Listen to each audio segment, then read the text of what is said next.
मतलब पाकिस्तान में एक ऑपरेशन सिंदूर की बहन कुरैशी ने वो ऑपरेशन किया, तो विचार करो ये हाल हो गया कि 9 जगह विस्फोट हो गया। अब पाकिस्तान को समझ लेना चाहिए, जब भारत की बहनें इतनी खतरनाक हैं, जिस दिन पंचकुला के भैया मैदान में आएंगे विचार करो, जब बहनें इतनी खतरनाक है तो जिस दिन भैया मैदान में आएंगे पाकिस्तान का क्या हाल होगा। वही हुआ, ब्रेकिंग न्यूज लंका में चली क्या, अरे एक बानर आया था लंका जला गया, अनेक बानर आ रहे पता नहीं क्या होगा। तब तक दूसरा बोला अनेक आ नहीं रहे, आ रहे रास्ते में हैं, लैंड होने वाले। कैसे? पुल से। पुल कैसे? पत्थरों का। पत्थर कैसे पुल बन गया? अरे बोले इतने जादूगर हैं वो दोनों राजकुमार राम और लक्ष्मण, उन्होंने ऐसा मंत्र फूंका पानी में पत्थर तैरने लगे। तो लंका के लोग बोले एक काम कर लो। बोले क्या? बोले पार्टी चेंज कर लो, जैसे कल विभीषण जी ने की थी, जैसे कल विभीषण जी ने पार्टी चेंज की थी वैसे ही अपन कर लो। बोले करें क्या? अरे बोले मरना थोड़ी है, ये वाला झंडा हटाओ, राम वाला झंडा लगा लो। तो लंका वाले बोले मतलब? बोले मतलब सीधा सा है, जब वो बंदर लंका आया था, रहाना नगर बसनकृत तेला बाड़ी पूंछ कीन कपि खेला, पूरे लंका को जलाया, उलट पलट लंका सब जारी, पर एक घर नहीं जलाया। बोले किसका? बोले एक विभीषण कर ग्रह नहीं, विभीषण का घर नहीं जलाया, बाकी सबका जलाया। लंका वाले बोले कि विभीषण जी का क्यों नहीं जलाया? बोले जो राम जी की पार्टी में आ जाते हैं उनका घर भगवान जलाते नहीं है, बचाते हैं। तो क्या किया जाए? बोले एक काम करो, एक उपाय है। बोले अपन भी पार्टी बदल लो। सब सेना जुड़ मिलकर के रावण के पास गई। रावण बोले इतने राक्षस कहां से आ गए, सेना कहां से आ गई? तो लंका वाले बोले अपने घर से आए, तुम्हारे घर से थोड़ी आए। रावण बोले आज तक बात नहीं करते थे, आज मुंह जबानी कर रहे हो, शर्म नहीं आती है? लंका वाले बोले शर्म काहे की, अब तुम खाओ शर्म, हम सब पार्टी छोड़ के जा रहे हैं, तुम्हारा इस्तीफा देना हो तो दे दो साहब बजरंगबली की। कहां जा रहे हो? दूसरी पार्टी में। बोले क्यों? बोले मरना थोड़ी है। बोले क्यों? अरे बोले जब उनका एक बंदर इतना खतरनाक है, ऐसे अनेक बंदर आ रहे हैं, हम लोग तो वैसे ही मर जाएंगे, हमें तो जिंदा रहना है, पार्टी बदल रहे हैं। रावण बोले क्यों? लंका वाले बोले वो लोग जादूगर हैं। कैसे जादूगर हैं? वो लोग पानी में पत्थर तैरा देते हैं, पानी में मंत्र लगा करके पत्थर तैरा देते। विचार करो राजा, अगर वो पानी में पत्थर तैराते हैं तो पत्थर बरसवा भी सकते हैं, वो अगर पत्थर बरसवा दिए तो हम तो मर जाएंगे, तुम तो राजा हो बच जाओगे, इसलिए भैया हमको झंझट में नहीं पड़ना है। रावण बोले ये कोई बड़ी बात थोड़ी है। प्रजा बोली कौन सी? तो रावण कहता है पत्थर पानी में तैराना बड़ी बात थोड़ी है। तो प्रजा बोली ऐसी लंबी बातें तुम पहले भी फेंकते रहे, पर एक बंदर का सामना नहीं कर पाए, पहले तुम करके बताओ तो हम पार्टी नहीं छोड़ेंगे, नहीं तो छोड़ देंगे। रावण बोला चिंता मत करो, कल आ जाओ। ध्यान से सुनना, केवल नल नील के बंदर नहीं पत्थर नहीं तैरे, रावण का भी पत्थर पानी में तैरा। हमारे एक प्रिय मित्र हैं गुजरात के श्री जोशी जी, उन्होंने हमको ये कथा सुनाई, मन गदगद हो गया। इस कथा को सुनकर के, राजा कंब की रामायण है, कंबन ऋषि की रामायण है राजा कंब की, उसमें कंबन रामायण में बहुत अद्भुत वर्णन आया कि रावण कहता है मैं भी पानी में पत्थर तैराऊंगा, प्रजा कहती है करके दिखाओ। बोले कल आ जाओ।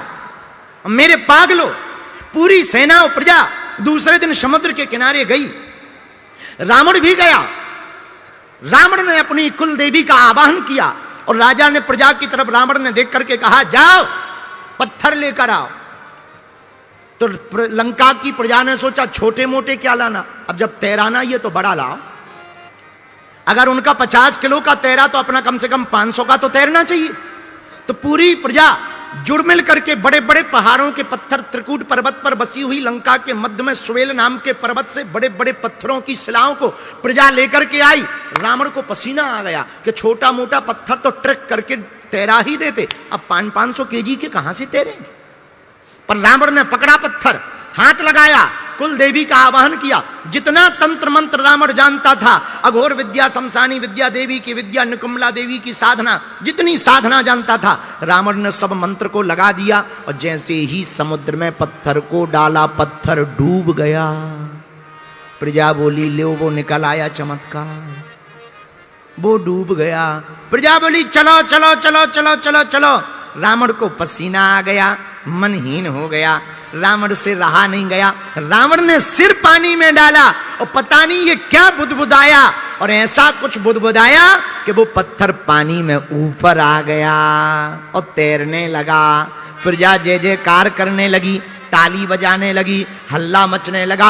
अरे भैया, पार्टी बदलने की जरूरत नहीं है, अपना भी राजा किसी से कम नहीं है। अगर वो पानी में पत्थर तैराते हैं तो हमारे लंकाधिपति दशग्रीव दशानन भी पानी में पत्थर तैराते हैं। रावण घर आ गया, रात हुई, रात को पत्नी मंदोदरी आई। बाहर कितने भी बड़े नेता बने रहो, पत्नियों को पता रहता है कितने बड़े वाले हो। बाहर कितने भी गुंडा बने रहो, घर पे पत्नियों को पता रहता है कि तुम कितने डरपोक हो। हाँ, तो रात को मंदोदरी जब रावण घर आया तो रात को मंदोदरी आई, उसे पता था कि तुम कितने बड़े वाले हो। चरण को दबाती हुई मंदोदरी मुस्कुराती हुई बोली, स्वामी बुरा ना मानना तो एक बात पूछूं? बोले पूछो। बोले हमने सुना आपने आज पानी में पत्थर तैरा दिया, सब चर्चा कर रहे हैं। रावण बोले बिल्कुल। रावण लेटा था, मंदोदरी बोली क्षमा करना, हमें पता है आपके पास कौन कौन सी शक्ति है, कौन कौन सा मंत्र है, पर ऐसी कोई शक्ति, ऐसा कोई मंत्र नहीं है जिससे तुम पानी में पत्थर तैरा सको। बुरा ना मानो, ऐसी कोई देवी नहीं है तुम्हारे पास जो पानी में पत्थर तैरा सके। अगर आप बुरा ना माने तो मुझे बताने का कष्ट करें कि आपने पानी में पत्थर कैसे तैराया। और मेरे प्रिय श्रोताओ, आज पहली बार रावण रोया, उठ करके बैठ गया, अपनी आंखों से रोया, 20 आंखों से रावण रोया और टप टप करके आंसू बहने लगे। पहली बार जीवन में रावण रोया मंदोदरी के सामने। मंदोदरी बोली क्या बात है, आप रो क्यों रहे? अपने आंसुओं को पोंछते हुए रावण कहता, मंदोदरी तुम सच कहती हो, मेरे पास ऐसी कोई शक्ति नहीं है, मेरे पास ऐसा कोई मंत्र नहीं है, मेरे पास ऐसा कोई तंत्र नहीं है कि मैं पानी में पत्थर तैरा सकूं। लेकिन जब आज मैंने जोश जोश में कह दिया कि मैं पानी में पत्थर तैरा दूंगा, मैं गया और पानी में पत्थर डूब गया और मेरी नाक कट गई, तब मैंने सिर डालकर पानी में पत्थर से कहा, ये पत्थर तुझे राजा राम की सौगंध है, मेरी नाक बचाने को ऊपर आ जा।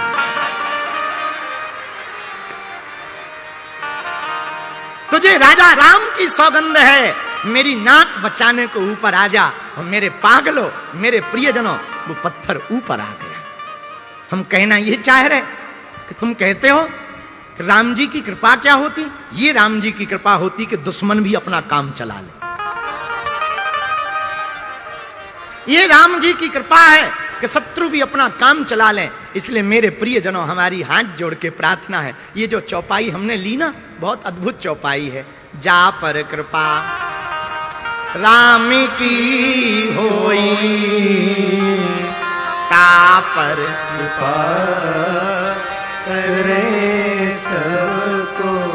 भैया, राम जी की कृपा जिस पर हो जाए, साधारण बंदर भी सुंदर हो गए। हनुमान जी चारों युगों में पूजे गए, चारों